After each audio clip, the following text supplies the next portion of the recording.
안녕하세요. 40대 초반의 엄마입니다. 저에게는 공포 영화처럼 무서운 사건이 있어서 사연을 글로 기록하게 되었습니다. 손에 땀을 쥐게 만드는 끔찍한 경험담인 만큼 놓치지 마시고 꼭 들어주세요. 이야기는 남편과의 장기 연애 후에 결혼을 결심한 36세쯤부터 시작합니다. 그때부터 저는 10년이라는 세월을 함께 했어요. 많이 싸우기도 하고 권태기를 겪었고 헤어질 뻔한 적도 몇 차례 있었지만 서로를 너무나 사랑해서 결국 결혼하게 되었습니다. 제 남편의 가족은 시어머니와 시동생 한 명이 있었는데요. 시동생은 20살에 미국으로 유학을 갔습니다. 그 이후로는 그곳에서 직장에 다니게 되었고 얼굴을 두세 번만 보았다고 합니다. 시동생의 시어머니는 남편과의 연애 중에 가끔씩 찾아와서 친해지게 되었기 때문에 별다른 갈등이 없었습니다. 시동생과 남편은 보통 수준의 가정이라 돈 문제로 얼굴을 붉힐 일도 없었습니다. 두 사람은 신혼기간 중에 아이를 가지게 되었지만 행복한 미래가 기다리리라 생각했던 참이었는데 뜻밖의 사건이 시작되었습니다. 이 무서운 일을 초래한 것은 다른 누구도 아니라 남편 자신이었습니다. 10년이 넘는 장기 연애를 통해 모든 면을 알았을 줄로 알았지만 신혼 생활을 시작하며 알게 된 것은 알던 사람이 아닌 것 같다는 것이었습니다. 임신 초 새벽에 배가 고파서 편의점에 다녀왔는데 현관문을 열자 어둠 속에서 그이가 서서 절 기다리고 있었습니다. 저는 너무 놀라서 애가 떨어지는 줄 알았어요. 여보, 거기서 뭐 해? 자다 깬 거야? 불 꺼두고 뭐 하는 거냐고. 당신이야말로 뭐 하고 오는 거지? 그렇게 예쁘게 차려입고 말이야. 요 앞에 편의점에 배가 고파서 햄버거랑 샌드위치 좀 먹고 왔어. 그리고 차렵기엔 뭘 차려입었다는 거야? 그냥 무릎 나온 추리닝인데. 신발을 벗고 안으로 들어가 불을 켰더니 남편이 무서운 표정을 지으며 제 손목을 세게 잡아쳤습니다. 솔직히 말해봐. 어디 다녀왔는지 내게 말해줄 생각이 없니? 너 몰래 바람을 핀 거야? 새벽에 편의점에서 간식이라도 사러 갔다고 그럴 리가 있어? 얼른 진실을 말해. 누구와 함께 있는 거야? 설마 너에게 알려준 사람인 거야? 여보, 그게 무슨 소리야? 내가 바람을 피운다니까 말이 되겠냐? 당신 아이처럼 행동하지 마. 너 지금 행동이 매우 이상해. 내가 아는 그대로의 모습이 아니야.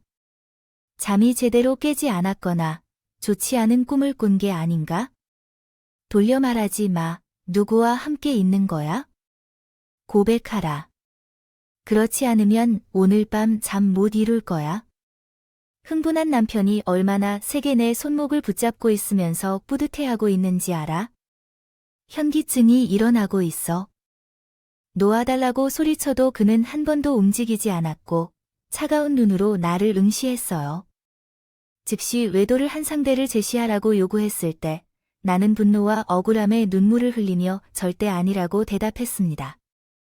내 눈물에 감동한 남편은 깨닫고 아픈 내 손목을 놓아주었고 자신의 과오를 인정하며 사과했어요. 미안해. 잠이 부족해서 미친 것 같아.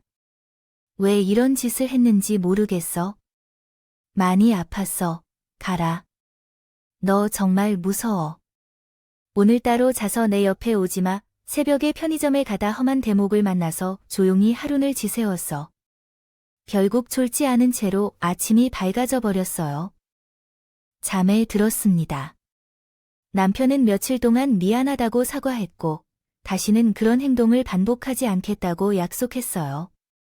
그래서 어렵게 마음을 푸는데 성공해서 한 번 더 기회를 주었습니다. 그러나 남편의 숨겨진 무서운 모습이 가끔씩 드러났어요. 항상 바람 피운다고 의심하는 말로 공포를 주었죠. 오늘은 뭐 했어? 라고 물어보면서 화장한 걸 보니까 어딜 다녀온 거야? 라며 의심을 키웠어요. 아니, 온종일 집에 있었어. 미세먼지가 심해서 집에만 있었어. 라고 대답했고 화장을 한 건 당신한테 잘 보이려고 해봤어. 어때? 나 예뻐? 라고 물어보니 그러자 남편의 표정이 무섭게 변해버렸어요. 그 무서운 표정은 지난번과 아주 비슷했답니다. 나한테 잘 보이려고 웃기는 소리를 하고 있네. 내게 밖에 나갔다 왔는데 외간 남자랑 헛소리하고 들어온 거야? 아니에요. 그런 게 아니라면 집으로 남자를 끌어들인 거였어요. 당신은 또 왜 그러는 거죠? 이번에도 날 의심하는 거예요. 여보, 도대체 그런 상상은 왜 하는 거죠? 저를 10년 넘게 보았다면 내가 어떤 여자인지 알 거예요. 제가 당신을 배신한 적이 있어서 그런 거예요? 제가 아는 한, 자기가 배신한 적은 없어요. 하지만 또 모르죠. 나 원래 여러 남자를 만나 왔었을지도 몰라요. 그래도 과거는 묻어두려고 하니까 캐내려고 하지 않을 거예요. 오늘은 단지 당신이 화장하고 있는 이유만 알고 싶어요. 꼭 알아야겠어. 빨리 고백해. 남편의 눈빛을 보니 제가 진짜로 외도를 했다고 믿는 것 같았습니다. 지난번에 이어 2번이나 이러는 걸 보니 그이가 의심증에 걸렸다는 걸 확신할 수 있었어요. 그래서 나지막한 목소리로 남편에게 정신과에 같이 가보자고 말해줬어요. 여보, 아마도 당신 전문가 상담이 필요한 것 같아. 나랑 같이 병원에 가보자. 전문가인 여자가 지금 바람 피운 걸 감추려고 날 의심증 환자로 의심하네. 야, 나는 아주 지극히 정상이야. 안 되겠어. 당신 따라와. 휴대폰 대리점 가서 통화 내역을 가져오자. 뽑아야 해요. 통화 내 역사 여보. 그건 지금 이 자리에서 보여줄 수 있어. 나 핸드폰의 문자나 통화 기록을 지우지 않는 거 알잖아. 아니, 못 믿겠으니까 얼른 따라와. 그리고 만약 내가 모르는 사람과 통화하는 흔적이 있으면 그땐 각오하는 게 좋을 거야. 남편이 포기하진 않을 것 같아. 핸드폰 대리점에 갔어요. 통화 내역서를 뽑아 일일이 통화를 하고 나서야 제가 수상한 짓을 하지 않았다는 걸 깨닫더라고요. 그이는 절망하는 듯한 표정을 지으며 말했습니다. 저기요, 내가 왜 이러지? 제 정신이 아닌가 봐. 당신 말대로 정신과에 가서 상담 좀 받아야겠어요. 그러게요. 잘 생각했어요. 정신과는 이상한 곳이 아니니까 괜히 부끄러워할 필요 없어요. 의처증은 사랑하는 사람에게나 걸리는 거니까 크게 걱정하지 마세요. 그래서 다음 날 남편과 함께 정신과를 찾아가서 설문지를 작성했고 의사 선생님과 상담을 했습니다. 제가 겪은 일을 설명하고 남편의 상황을 제대로 설명했어요. 그러자 선생님은 의처증이라고 진단하고 남편과 여러 번 대화를 나눈 후 약물 치료가 필요하다며 처방전을 냈습니다. 그래서 남편은 스스로 의처증을 치료하기로 하고 약을 빠짐없이 꾸준히 복용했어요. 다행히 남편은 예전 연애할 때와 마찬가지로 좋은 결과를 보였습니다. 모습이 돌아와 다시는 저를 무섭게 대하지 않을 것 같았습니다. 남편의 의심증은 그렇게 사라진 줄 알고 걱정 없는 일상을 보냈습니다. 태교를 전념하며 하루하루를 즐겁게 보냈습니다. 제 배가 조금 불러올 때까지 남편은 여느 남편들처럼 배를 만지며 태동을 느끼기도 했고 제가 먹고 싶은 것이 생기면 밖으로 달려나가 무엇이든 구해왔어요. 이렇게 행복했는데 어느 날 큰 사건이 터졌습니다. 남편이 딸기를 사와서 들어왔길래 고맙다고 말하며 맛있게 먹고 있었어요. 여보, 이 딸기가 아주 달다. 지난주에 산 것보다 훨씬 맛있네. 어디서 그것을 사왔니? 지난주에 내가 딸기를 산 건가? 기억이 안 나는데. 아, 아마 엄마가 산 거겠지. 나는 착각했나 봐. 그래. 그러자 남편의 표정이 심하게 일그러졌어요. 착각이었나 봐. 당신은 의심스러운데. 솔직히 말해봐. 남자가 딸기를 사주는 건 내가 할 뿐 아니라 또 누가 있는 거지? 여보, 왜 그래? 그럴 리가 없잖아. 솔직하게 말해. 어떤 녀석이야?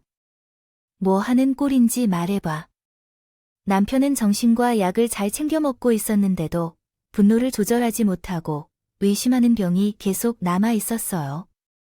저는 아니라고 맹세하며 목이 바짝 말랐어요. 말들을 사용하여 불쾌함을 명확하게 드러냈어요. 그런 더러운 말을 한 번 더 하면 가만히 있지 않겠다고 경고까지 하면서 말하는 거죠. 그러자 남편은 입을 닫고 혼자 방으로 들어가 문을 닫았어요.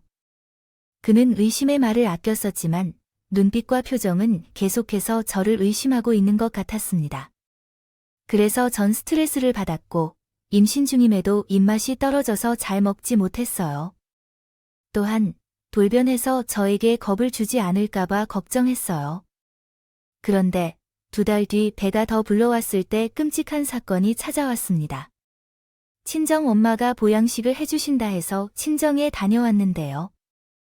퇴근한 남편이 내려다보며 의심 어린 말을 했습니다. 당신, 얼굴에 기름이 철철 흘러가네. 어디 좋은데 다녀왔나 봐. 엄마가 오리고기 해준다고 해서 친정 다녀왔어. 진짜, 어제는 그런 말 없었잖아. 솔직하게 말해. 어디 가서 누구랑 있었다가 온 거야? 또 시비 걸려고? 내 말을 믿지 못하겠으면 엄마에게 전화해봐. 나 피곤해서 괜히 시비 걸지 마. 장모님과 미리 인사했을 텐데 전화를 왜 해? 당신 오늘 얼굴이 다 활짝 핀 거 알았어. 바람 맞고 온 여자로 보이잖아. 남편의 말에 골머리가 아프더군요. 한두 번도 아니고 매번 말도 안 되는 상상을 하며 저를 의심하는데 돌아버리겠더라고요. 제가 그만하고 들어가서 잠이나 자라고 했더니 남편이 제 멱살을 잡았습니다. 인연이 오리발 내미는 걸 보니 진짜 바람 피우고 왔나 보네. 야, 너 말이야. 예전부터 남자들만 보면 눈웃음 살살 치던 버릇이 있던 거 알아. 너 그동안 그 눈깔로 몇 명이나 만나온 거야? 오늘도 딴 놈 만나서 눈깔 뒤집고 꼬리치다 왔지. 잠깐, 당신한테 싸구려 모텔 냄새가 나는 것 같다. 숨 막힌다고. 솔직히 말하면 용서해주겠어. 누구를 만나고 무슨 일을 했는지 오늘 말해봐. 빨리 얼굴을 벌려서 말해봐. 혹시 당신이 임신했다는 거야? 다른 사람의 아이를 가지고 왔다는 거야? 얼른 사실대로 말해. 문제를 해결하려면. 당신 정신 나간 것 같아. 망상증이나 피해망상에 걸린 미친놈이라고. 남편이 멱살을 더 세게 잡았고 두려움이 가득 찬 눈빛으로 소름 끼치게 했다. 저는 공포에 사로잡혀 몸을 나무처럼 떨었고 곧 실신했다. 눈을 떠보니 병원에 있었어요. 링거줄이 손등에 꽂혀 있었으며 배는 납작하게 꺼져 있었습니다. 주위를 두리번 거리다 간호사가 보여 소리를 지르며 물었어요. 제 배가 왜 납작한지 말이죠. 그랬더니 유감이라는 말을 시작으로 제 피 속의 아이가 유산됐다는 끔찍한 말을 하더군요. 전 병원 침대에 누운 채 오열하고 말았습니다. 몇 주만 있으면 세상 밖으로 나올 아기가 더는 제 뱃속에 없다고 하니 미칠 것만 같았답니다. 한참 동안 오열하고 있었는데 남편이 병실 안으로 들어왔어요. 저에게 죽을 죄를 지었다며 무릎을 꿇고 사과를 하는데 그이가 악마로 보였어요.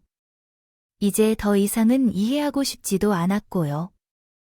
용서하고 싶지도 않았고 한 공간에서 숨을 쉬는 것조차도 역겹고 끔찍했었습니다. 남편에게 베개와 담요를 던지고 당장 제 눈앞에서 사라지라고 말했어요. 병원에서 퇴원 후 이혼 서류를 가지고 갔는데 남편이 절대 헤어질 수 없다 며 싹싹 빌었습니다. 저기요, 내가 미쳤나 봐. 도대체 왜 그런 짓을 했는지 모르겠어. 닥쳐. 내 얘기를 그렇게 만들고 변명이나 사과가 통할 줄 알았어. 나는 당신과 하루도 못 살 것이라고 이혼할 거니까 당장 도장 찍어. 제가 물러서지 않고 무슨 일이 있어도 이혼하겠다고 했습니다. 내가 말을 했더니 남편은 사과하는 태도에서 무섭게 바꾸더군요. 야, 너가 나랑 이혼하고 누구를 만나려고 하는 거야? 그동안 바람 피웠다면 만나보구나. 쉽게 이혼해줄 거라고 생각했니? 내가 유산이 되어서 놓아줄 거라고 생각했니? 너와 누군지 모를 사나이를 잡아족치기 전까지는 결코 이혼하지 못해. 아직도 그런 소리를 하고 있구나. 당신은 정신과 약을 먹어도 소용이 없는 거야. 그 미친 망상은 아무리 봐도 고치기 힘들거든. 여하튼 당신처럼 무섭고 사악한 악마와는 1분도 같이 있고 싶지 않아. 이혼 도장 찍기 싫으면 소송으로 끝내고 말 거야. 야, 내가 어떻게 발버둥 쳐도 넌 내 손바닥 위에 있는 것이다. 넌 떠날 수 없다고 이기적으로 몰아붙이든 더 이상 너를 마주보고 싶지 않아서 친정으로 도망치는 것처럼 달아났다. 법원 근처의 변호사 사무실을 여러 곳 다녀가며 상담을 받았는데 내 이야기를 가장 잘 들어준 변호사를 선임했다. 그는 형사 출신이었는데 이를 세세하게 기록하고 반드시 큰 보상을 받고 이혼 판결을 이뤄내도록 도와주겠다고 약속했다. 나는 그 변호사를 믿고 내가 유산당한 기록과 의료증명서에 포착된 남편의 진료 기록을 제출했다. 몇 주 뒤 법원에 가서 정신적 충격 보상과 위자료를 받고 이혼 판결을 받게 되었다. 무서운 남편으로부터 벗어난 후 남편은 법정에서 판결이 끝나고 제와 헤어지기를 꺼리며 울고 떼를 썼으며 용서를 빌었습니다. 하지만 그 모습조차도 소름 끼치고 역겹기 때문에 제가 그를 무시하고 말았습니다. 저희 이혼에 큰 도움을 주시고 힘써 주신 변호사님께 감사의 말씀을 전하고자 식사를 대접했습니다. 변호사님은 과거에 형사로 일하면서 아내에게 이혼당했다는 사연을 전하셨고 쟤를 변호하며 호감을 가지셨다며 사적으로 만나고 싶다고 하셨습니다. 하지만 아직 마음을 열어 누군가와 관계를 맺기에는 준비가 되지 않아 거절했고 때때로 연락하며 친구로 지내자고 제안하여 대답했지만 변호사님은 그 말을 그대로 받아들여 가끔 연락을 하며 만나자고 하셨어요. 저는 정중하게 거절했습니다. 6달이 지나도록 변함없이 좋아해 주어서 한번 만나볼까 하는 마음이 들어 식사를 하러 만났습니다. 그때는 전 남편에 대한 공포가 어느 정도 사라지고 유산된 아픔이 잊혀져서 편안한 마음으로 만났죠. 게다가 변호사님의 친절한 모습과 신경 써 주시는 말과 행동에 마음이 열려 어쩌면 좋은 마음으로 사귀어 보는 것도 나쁘지 않을 것 같아 교제를 시작했어요. 변호사님은 만날수록 진국인 남자였고 대화도 잘 통했기 때문에 급속하게 가까워졌습니다. 저희는 재혼까지 생각하게 되었고 그래서 둘이 여행도 다니고 서로의 집에 인사도 다녀오며 부부가 될 준비를 했습니다. 변호사가 결혼 전에 하고 싶은 것이 있는지 물었고 저는 산속에 있는 캠핑장에 가서 편안히 쉬고 마음을 비우고 싶다고 말했습니다. 며칠 뒤 경치가 아름다운 산 중턱에 있는 캠핑장을 찾아가서 거기에서 선선한 바람을 맞으며 힐링하는 시간을 가졌습니다. 캠핑장 주인이 바베큐 파티를 열어 많은 사람들과 함께 고기 파티와 캠프파이어를 즐겼는데요. 잊을 수 없을 만큼 황홀하고 행복한 하루를 보내고 있었어요. 밤이 깊어지고 귀뚜라미 우는 소리가 예쁘게 들려서 남편과 캠핑장 주변을 산책했습니다. 발이 밟히는 잔디 소리까지도 아름답게 들렸죠. 캠핑장 끝자락으로 걸어갔더니 낭떠러지가 있었어요. 산이 깎여있는 그곳조차도 눈이 휘둥그레지도록 예뻤답니다. 예비 남편인 변호사님은 제 손을 꼭 잡고 절벽 위로 보이는 산을 보며 자기와 결혼을 결심해줘서 고맙다고 사랑한다며 속삭여 주었어요. 정말로 제 인생을 통틀어서 가장 아름다운 순간이었죠. 그러나 애틋하고 아름다운 분위기는 어느 누군가의 회방으로 와장창 깨져 버렸습니다. 어딘가 나타난 전 남편이 변호사님의 멱살을 잡고 흔들며 말했습니다. 네 놈이었구나. 내 마누라를 꼬셔서 나를 이혼시킨 놈. 변호사님과 나는 겁에 질려 전 남편을 밀어내려 했지만 너무 세게 힘을 주어서 쉽게 떨어지지 않았습니다. 그럴 때 형사 출신인 변호사님이 전 남편에게 경고했습니다. 이 자식이 어디서 나타났어? 이러다 크게 다칠걸. 상관없어. 어차피 마누라를 빼앗겨서 이판사판이야. 내 놈이 내 마누라랑 놀아낸 것도. 문법적으로 수정하면 다음과 같습니다. 모자라서 나와 이혼을 시킨 주요한 이유가 나한테도 알려졌으니 그냥은 넘길 수 없어. 이 천박한 놈아, 내 아내에게서 물러나. 나 말고는 누구도 이 여자를 갖지 못해. 아직도 정신 못 차렸네. 좋아, 오늘 내 놈을 혼내주고 다시 내 아내가 될 사람에게 접근하지 못하게 막아줄 것이다. 누가 승리하는지 함께 보자고. 어떤 말을 해도 이 여자는 내 것이고 내 소유물이라고. 전 남편과 변호사는 함께 목을 잡고 힘을 겨루었다. 곧 주먹 싸움으로 이어져서 싸움을 하고 떠들었다. 실시간에 캠핑장에 있던 사람들이 싸움을 말리려고 달려왔다. 그런데 그때 변호사는 낭떠러지 앞에 넘어지자 전 남편이 잡아주었다. 남다른 상황에서 제가 만나서 피하려고 저를 민감하게 감지하고 몸을 재빨리 옆으로 뗐습니다. 전 남편이 낭떠러지로 떨어지게 되어 순식간에 아무도 그를 잡을 수 없었습니다. 따라서 누군가는 119에 신고를 했고 구급대원들이 출동하여 낭떠러지 아래에서 발견된 전 남편을 구조하고 병원으로 옮겼습니다. 그러나 이미 그가 숨을 거두었기 때문에 아무런 조치도 취하지 못했습니다. 변호사님과 제가 이 사실을 받아들이기 어려워하며 큰 충격을 받았을 때 병원에 온 형사들이 남편을 경찰서로 데려가 조사를 진행했습니다. 변호사님은 솔직하게 빠짐없이 사실을 전했어요. 형사들은 목격자인 캠핑장 사람들의 진술을 모두 듣고 나서야 변호사님을 무혐의로 내보냈습니다. 그리고 그날 밤 전 남편의 장례식이 치러져서 복잡한 심경으로 찾아갔습니다. 비록 끝이 매우 나빴지만 명복을 빌어주는 것이 예의이고 도리인 것 같아 제가 올리고 전 시어머니에게 위로와 사과의 말을 전했습니다. 그러나 어머님은 절 많이 원망했는지 매섭게 노려보며 당장 꺼지라고 하더군요. 이에 제가 할 수 있는 건 여기까지라 생각하여 장례식장에서 나왔습니다.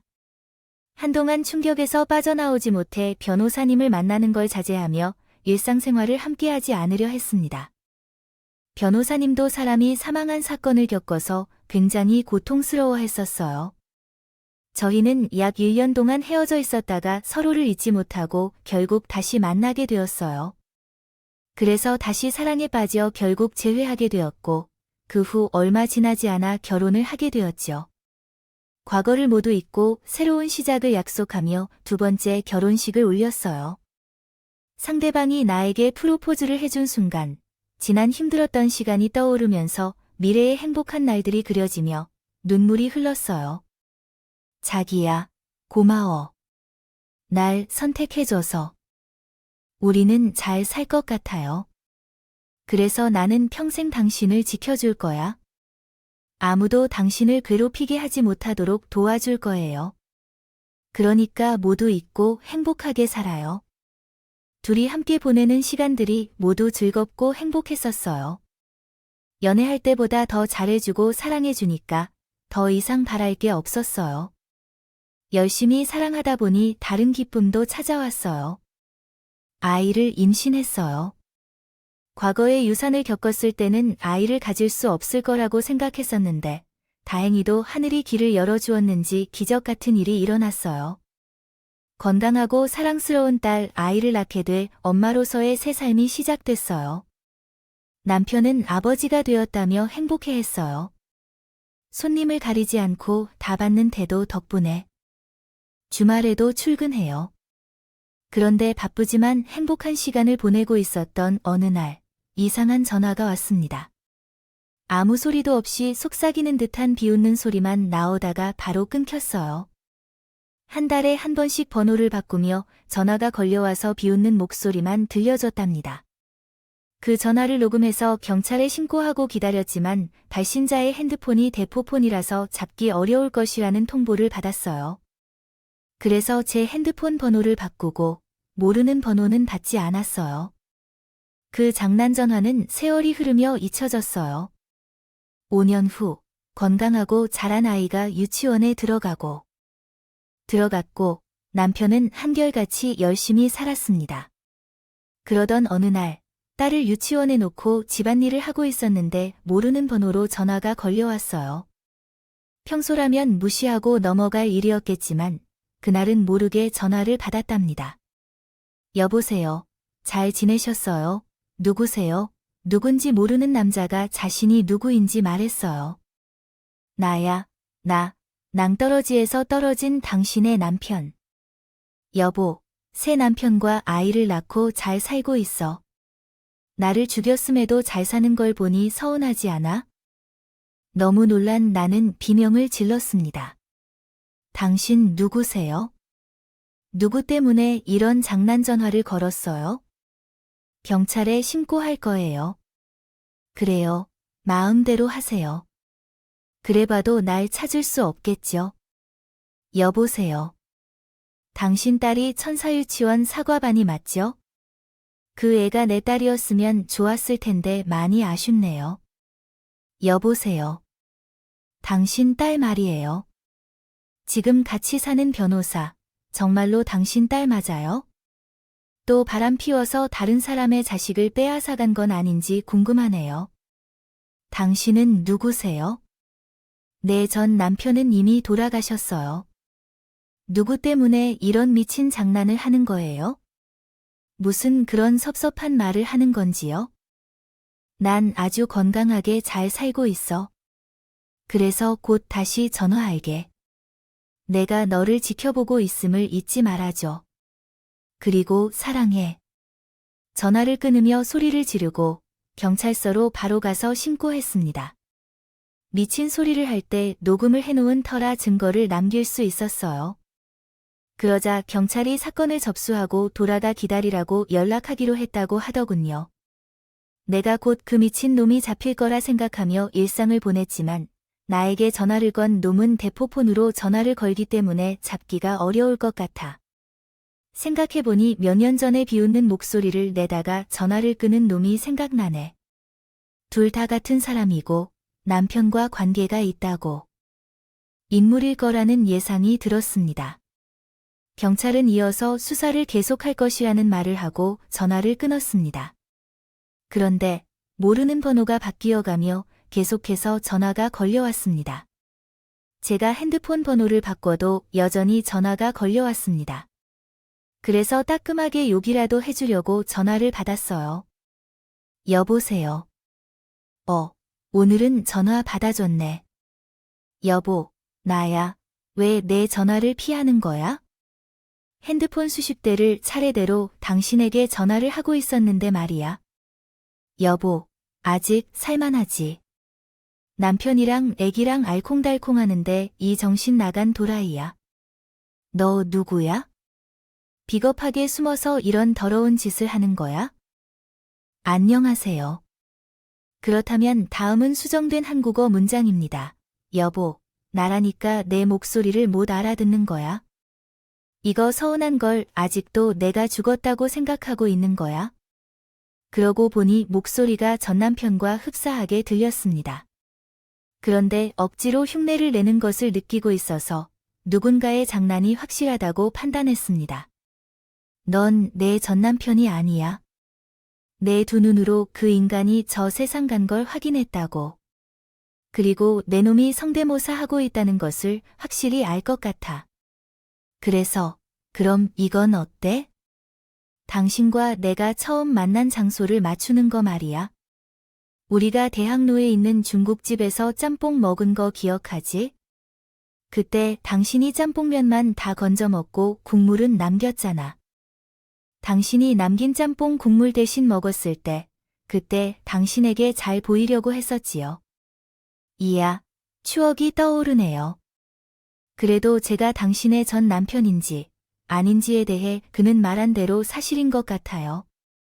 전 남편과 소개팅했을 때 나는 당신이 남긴 짬뽕을 그가 대신 먹었다는 이야기를 들었거든요. 그런 작은 일을 기억하는 모습을 보면 마치 죽은 전 남편이 살아 돌아온 것 같은 생각이 듭니다. 전화 속 남자는 한마디 말을 전하고 끊었습니다. 여보, 항상 내가 옆에 있다는 것을 기억해줘. 그러면 다시 전화할게. 저는 이 무서운 일을 지금의 남편에게 전했습니다. 털어놓을지 고민했습니다. 전 남편과 싸우다가 사고로 숨졌으니 옛날 일을 들추며 얘기하면 그가 큰 스트레스를 받고 힘들어 할까봐 쉽게 입이 나오지 않았습니다. 그래서 혼자 해결하기로 하고 경찰서를 왔다 갔다 했어요. 그러나 대포폰을 찾는데도 시간이 걸리기도 했고 경찰이 찾아도 이미 버려졌을 수도 있어서 목소리로 남자를 잡지 못해 속으로만 앓다가 있었습니다.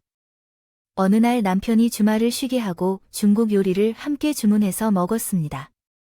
저는 짬뽕을 먹었는데 국물까지 먹기엔 배가 불러서 남겼어요.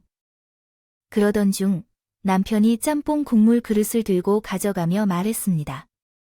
아, 여보. 지난번에도 짬뽕 국물을 남기더니 맛있는 국물을 왜 남기는 거야? 내가 먹어야겠다. 그 순간 머리가 삐죽하고 일어섰습니다. 전화 속 남자가 말한 짬뽕 이야기와 똑같이 행동하길래 의심이 들었어요. 내가 언제 그랬지? 당신이 내가 남긴 짬뽕 국물을 먹었다고 그런 말을 해? 아무튼 나는 짬뽕 국물을 좋아하니까 내가 먹을게. 당신 나한테 할 말 없어. 무슨 말? 나한테 장난쳤던 건 당신이었지. 내 전 남편 흉내내면서 음흉한 웃음소리 내면서 협박당한 거 알겠어요. 그러니까 우리 딸에 대해서도 잘 알고 있던 거야? 당신, 왜 그런 장난을 쳤어? 당신도 의심증이라도 있는 거야? 저는 거의 확신하며 남편에게 큰 소리를 쳤습니다. 그러자 남편은 무슨 말을 하는 거냐며 아무것도 모르는 척 연기를 하더라고요. 여보, 그게 다 무슨 소리야? 전 남편에게 협박하는 건 도대체 무슨 말을 하는 거야? 그래서 전 녹음했던 목소리를 들려줬습니다. 이래도 발버둥 쳐야 하겠어? 당신, 이런 일을 당하고 있으면 나에게 말을 해야지. 왜 이런 걸 숨기고? 그건 있었던 일이야. 왜 숨겼냐고요? 당신이 과거 일을 떠올리며 힘들어할까 봐. 그러나 당신은 날 놀렸어. 이따위 전화로 나를 공포에 떨게 만들었다고. 나 아니야. 여보, 지금 당신이 제대로 착각하고 있는 거야? 왜 내가 당신에게 이런 짓을 할까요? 제발 날 믿어줘. 여보, 내가 당신을 얼마나 많이 사랑하는지 알잖아. 괜한 오해는 하지 마세요. 그리고 이 목소리의 주인은 내가 꼭 찾아낼 거예요. 정말 당신이 아니에요. 나야. 스트레스가 심해서 괜한 오해를 한 모양이에요. 그래도 당신에게 털어놓으니까 속이 시원하네요. 남편은 자기가 형사 출신인데 잊었냐며 반드시 범인을 잡아주겠다고 약속했어요. 하지만 목소리 주인은 쉽게 찾아지지 않았고 계속해서 다른 번호로 전화가 걸려왔어요. 저는 증거를 추가로 수집하기 위해 그 전화를 받았어요. 또 당신이지. 왜 자꾸 전화하는 거예요? 나한테 바라는 게 뭐냐고? 여보, 내가 뭘 바라겠어. 난 당신하고 다시 재결합해서 행복하게 살고 싶어요. 그거 하나뿐이에요. 남편과 딸은 내가 곧 처리할 거예요. 당신은 영원히 내 손에 벗어날 수 없어요.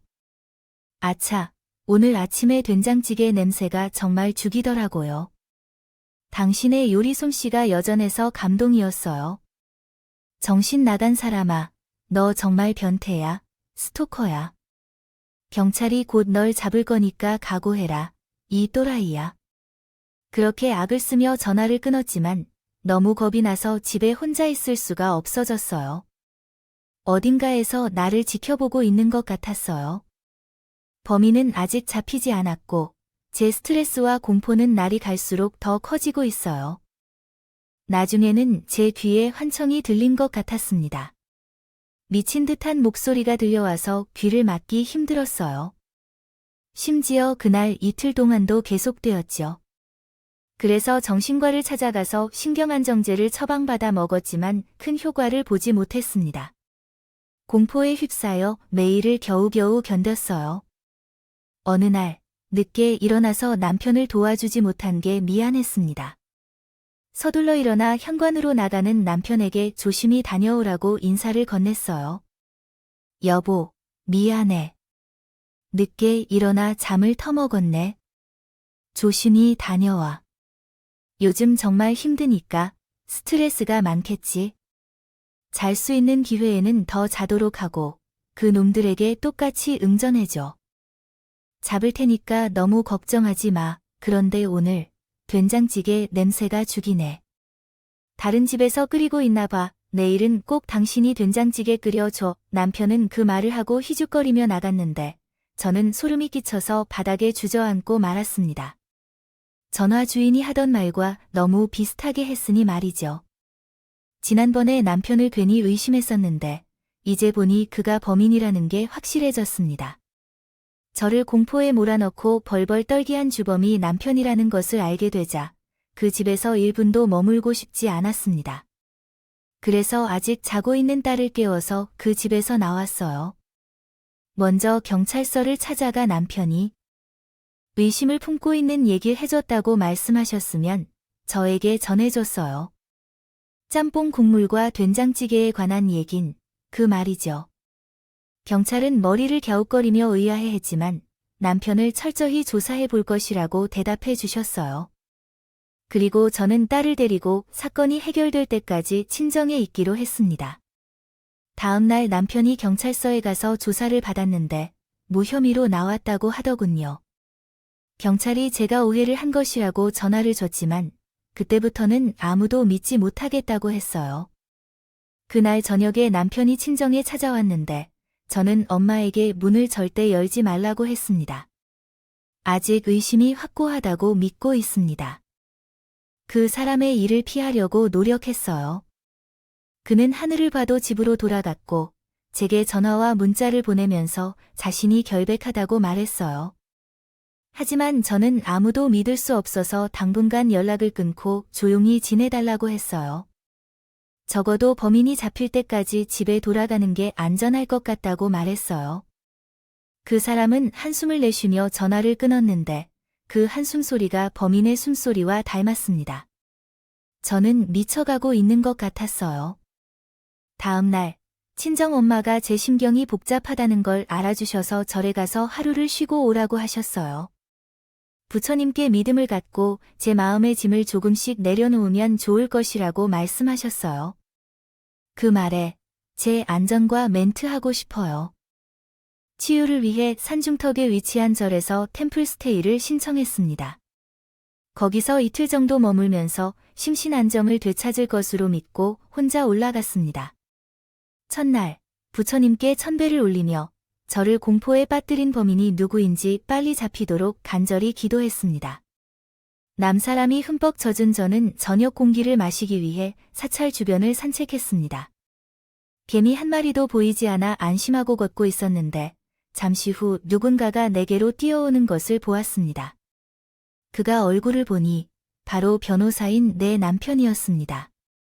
여전히 그가 범인이라는 의심은 남아 있습니다. 나도 몰래 뒤를 돌아 도망쳤어요.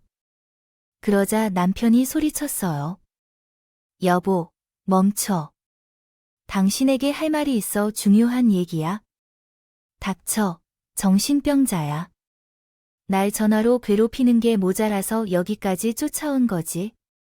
난 당신 옆으로 가기 싫으니까 따라오지 마.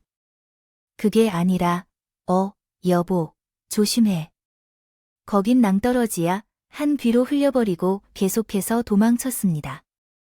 그런데 잠시 후 누군가 제 옆에서 달려오고 있었어요. 얼굴을 자세히 보니 죽은 남편이었습니다. 소스라치게 놀란 저는 다리에 힘이 풀려 넘어졌고 죽은 남편은 저를 향해 돌진했습니다. 금세 제 앞까지 다다랐는데 뒤에서 쫓아오던 변호사 남편이 죽은 남편을 향해 몸을 던졌어요. 두 사람은 6년 전 그날처럼 멱살을 잡고 싸웠습니다. 그런데 형사 출신인 남편이 힘이 더 세서 죽은 남편이 곧 죄악을 당했어요. 그이는 죽은 남편 얼굴에 플래시를 비쳤죠. 여보의 자식이야. 범인은 당신 전 남편 동생이었어. 이놈이 당신한테 전 남편 흉내내면서 겁을 준 협박범이라고. 저는 가까이 다가가 죽은 남편과 똑 닮은 남자를 내려다봤습니다. 오랜 미국 생활로 두세 번 얼굴을 본 건 전부였지만 분명히 전 시동생이 맞았습니다. 그제야 모든 상황이 조금씩 해결되고 있다는 느낌이었어요. 남편은 전 시동생의 목을 잡으며 왜 전화로 협박했는지, 그리고 오늘 왜 사찰로 찾아왔는지 물었습니다. 이에 시동생은 웃으며 대답을 시작했습니다. 내가 왜 이런 행동을 한 거라고 생각해? 당신이 형을 죽이게 한 사람이니까 그냥 너처럼 쉽게 버리고 사고당하게 하려는 게 아니라고. 내가 미국에 있을 때 의심스런 전화를 했던 것이야. 기억나지? 너무나도 무서워하게 만들려고 의도한 거고, 미국에 있으면 한계가 있더라고. 2년을 가까이 지켜보면서 괴롭히고 싶어서 2년 옆집으로 이사 왔지. 몰래 엿보면서 2년과 내년의 딸을 감시하면서 전화를 걸었어. 그런데 내년이 지금 남편을 의심하고 있어. 아주 흥미로운 결과가 나와서 환호성이 절로 나왔지. 그런데 내년이 한술 더 떠서 집을 나가더니 이 산으로 올라왔대. 그래서 내년을 우리 형처럼 사고로 보내려고 했어. 이제 알았어? 이 멍청한 년아. 시동생은 정신이 나갔는지 깔깔거리며 대소했대. 그 얼굴이 죽은 전 남편의 얼굴과 매우 닮았대. 변호사 남편은 전 시동생의 얼굴을 겪고 있어. 주먹으로 날리며 말했다.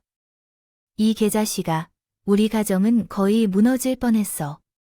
내가 내 아내를 협박하고 해칠 생각을 한 거 알아? 나 혼자 조용히 처리하려고 했는데 왜 찾아왔냐고. 나 형사 출신인 걸 몰랐지? 후배 형사들을 풀어서 널 잡으려 했어. 1달 이상이 걸렸어. 그리고 마침내 한 후배가 주변에 있는 놈이 범인일 거라고 말해줬어.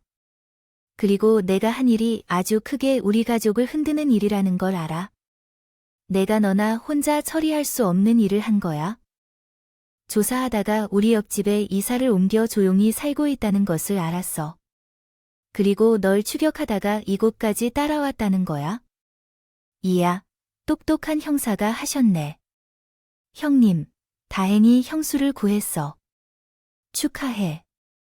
형님이 아니었으면 낭떠러지로 떨어져 죽은 모습이었을 텐데. 시동생은 모든 진실을 밝혀내며 기쁨에 웃었다. 나는 소름이 돋아 피하고 싶었지만 내 딸을 감시했다는 사실에 분노하여 발로 배를 차버렸어. 이 나쁜 놈이 내 딸을 쫓아다니며 감시를 하다가 옆집으로 와서 된장찌개를 먹겠다고. 냄새를 맡으며 내가 뭘 하고 사는지 지켜보았다고. 너희 집안의 남자들은 다 이런 식이냐 사이코야. 이제 보니 집안 내력이네 나쁜 놈들 여보.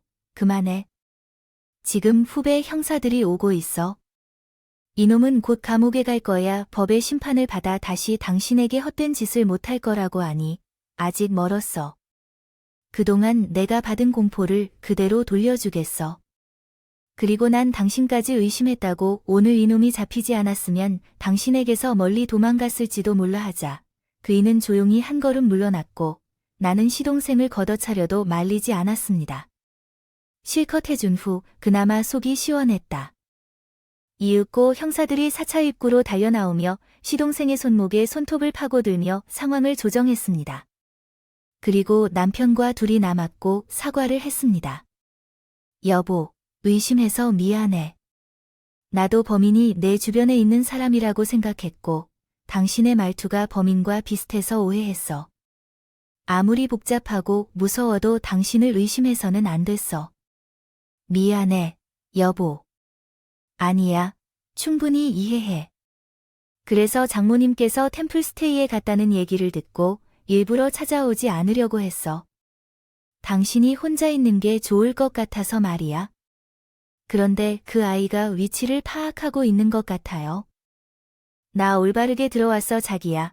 이제 끝났어. 당신의 전 남편과 그 동생은 더 이상 당신을 괴롭힐 수 없어. 그는 제 손을 잡으며 괜찮다고 말해 주었어요. 남편은 제게 힘들어하는 나를 위해 비밀리에 수사를 하고 있었는데 그것을 알지 못하고 의심했다는 것이 나 자신에게 화가 나기도 했고 부끄러웠어요. 어쨌든 모든 진실이 밝혀지고 범인도 잡혀서 안심할 수 있게 되어 사찰에서 짐을 챙겨 남편과 함께 집으로 돌아갔어요. 얼마 후에 죽은 남편의 동생은 재판을 받게 되었어요. 공갈 협박과 스토킹, 그리고 나를 해치려고 했던 범행 미수로 인해 오랜 시간을 감옥에서 지내게 되었습니다.